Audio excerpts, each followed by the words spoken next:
நேரடியாக ஒரு பாசிச பாஜக அடிமை கூட்டணி ஒண்ணு. அடுத்து உங்களோட இந்த மைனாரிட்டி ஆட்சியை ஓட்டுறதுக்காக மறைமுகமாக RSS அடிமை குடும்பம்னு இன்னொரு கூட்டணி. இப்படி மக்கள் சக்தியே இல்லாத இந்த ஊழல் கட்சிகளை மிரட்டி அடிப்படையை வச்சு 2029 வரைக்கும் சொகுசு பயணம் போயிடலாம்னு திட்டம் தீட்டி வச்சிருக்கீங்க. அதானிச்சு என்னச்சு ஒண்ணு மட்டும் சொல்றேன் தெரிஞ்சுக்கங்க. என்னதான் நீங்க இந்த நேரடி மறைமுக கூட்டணி குட்டிகரணம் போட்டாலும் தாமரை இலையில தண்ணியே ஒட்டாது.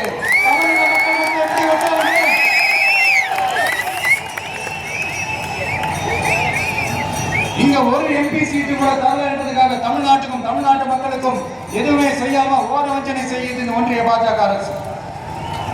சங்கம் வச்சு தமிழ் வளர்த்த மண் இந்த மதுரை மண்.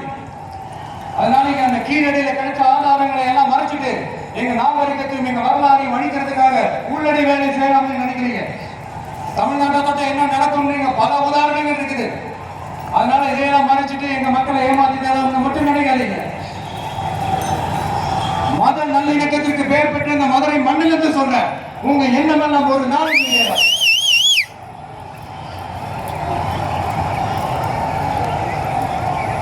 எம்ஜிஆர் தான் யாரு தெரியும்ல, அவரு மாஸ்டர்னா என்னன்னு தெரியும்ல.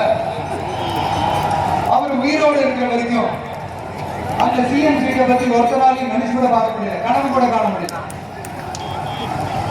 எப்படியாவது அந்த CM சீட்டை என்கிட்ட கொடுத்துருங்க, என் நண்பர் எம்ஜிஆர் திரும்ப வந்ததுக்கு அப்புறம் நான் திரும்பி கொடுத்துறேன்னு தன்னோட எதிரியை கூட மக்கள் கிட்ட கெஞ்ச வச்சு எப்படி கெஞ்ச வச்சு. அதனால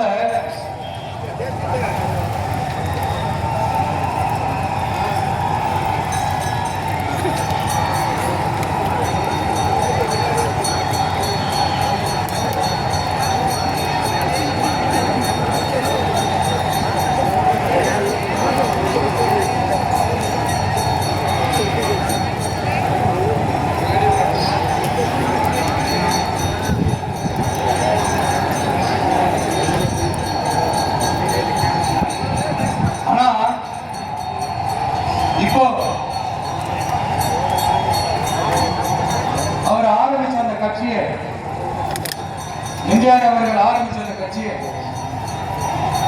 கட்டி காக்கிறது யாரு? இன்னைக்கு அந்த கட்சி எப்படி இருக்குது அது நான் சொல்லுங்க உங்களுக்கு தெரியுமா? அப்பாவி தொண்டர்கள் அதை வெளியில சொல்ல முடியாம வேதனையில தவிக்கிறாங்க. 2026 சட்டமன்ற தேர்தலில் யாருக்கு ஓட்டு போடணும், எப்படிப்பட்ட ஆட்சியும் அமையணும்னு அந்த அப்படிப்பட்ட அந்த தொண்டர்களுக்கும் ரொம்ப நல்லாவே தெரியும். அதனால என்ன வேஷம் போட்டு பாஜக இங்க தமிழ்நாட்டுக்குள்ள வந்தாலும் அவங்க வித்த எல்லாமே வேலைக்கே ஆகாது. இப்படி பொருந்தா கூட்டணியா இந்த பாஜக கூட்டணி இருக்கிறதுனால இப்ப ஆட்சியில இருக்கிற இந்த வெற்றி பெற தினமர மாடல் திமுக என்ன செய்து தெரியும்ல, பாஜகவோட உள்ளுக்குள்ள ஒரு உறவை வச்சுக்கிட்டு வெளியில எதிர்க்கிற மாதிரி ஒரு டிராமா ஒண்ணு பண்ணிக்கிட்டு எதிர்கட்சியா இருந்தா பொங்க மொழின்னு பலு கூடுறது, ஆளை கட்சியா இருந்தா வாங்க மொழின்னு கொடை பிடிச்சிக்கிட்டு கும்பிடு போடுறது. இது மட்டுமா?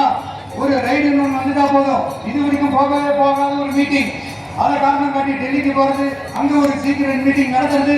நல்லா நோட் பண்ணணும் மக்களே, அந்த மீட்டிங் அப்புறம் இஷ்யூ அப்படியே காணாம போயிருக்குமே. அதேதான் ஸ்டாலின் அங்கிள் வாட்டங்கள்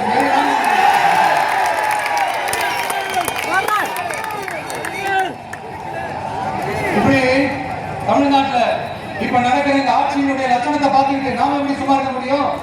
ஒரு தவறு செய்தால், அது தெரிந்து செய்தால் அவர் காப்பாற்ற நாடக MK ஸ்டாலின் அங்கிளாகவே இருந்தாலும் அங்கிள் உங்களுக்கு மனசாட்சி மட்டும் இருந்துச்சுன்னா நாங்க கேட்கிற கேள்விகளுக்கு மட்டும் பதில் சொல்லுங்க. நேர்மை இருக்கா, நியாயம் இருக்கா, ஊழல் இல்லாம இருக்கா, சட்டம் ஒழுங்கு சரியா இருக்கா, பெண்களுக்கு பாதுகாப்பு இருக்கா, பொதுமக்களுக்கு பாதுகாப்பு இருக்கா, இயற்கை வளங்களுக்கு பாதுகாப்பு இருக்கா? சொல்லுங்க மை டியர் அங்கிள், சொல்லுங்க. டாஸ்மாக்ல மட்டுமே இதுவரைக்கும் 1000 கோடிக்கு மேல ஊழல் சொல்றாங்க. அதுல மட்டுமா தப்பு நடக்குது? வேற எதுலதான் நடக்கல? உலகத்திலே மிஸ்டர் கிளீன் ரெக்கார்ட்ஸ் எல்லாம் உங்களுக்கும் உங்க கூட இருக்கிறவங்களுக்கு மட்டும்தான் கொடுக்கணும்.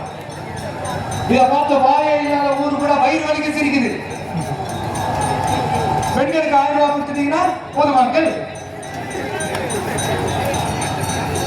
அப்படியே அதை மூடி மூடி மறைச்சிடலாம் பாக்குறீங்களா? படிக்கிற இடத்துல, வேலைக்கு போற இடத்துல, வெளியில போற இடத்துலன்னு அவங்களுக்கு பாதுகாப்பே இல்லைன்னு ஒட்டுமொத்த பெண் பிள்ளைங்களும் பெண்களை கதறாங்க.